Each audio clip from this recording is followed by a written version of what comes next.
আসসালামু আলাইকুম এভরিওয়ান। মানে ঈদের মধ্যে অনেকদিন পর আসছিলাম একটু বেড়াইতে একটা গ্রামে। তো রাসেল ভাই নাকি রাস্তাঘাট চিনে, এই জন্য আমরা একটা গ্রামের রাস্তা দিয়ে নিয়ে আসছে ভিতরে। এখন আমরা আশেপাশে সব দেখতেছি, পাট খেত, রাস্তাঘাট দেখতেছি না।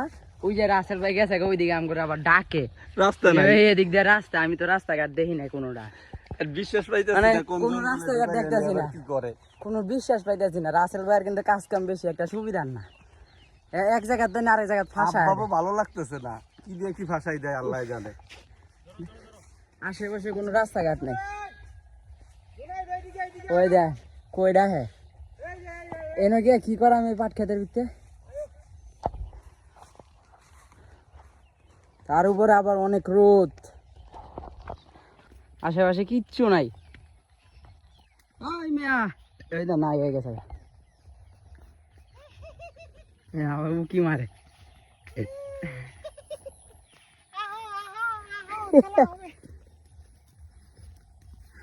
আমাদের আরো বড় জঙ্গলে নিয়ে আইলো। এটা তো পাট খেত ছিল, সামনের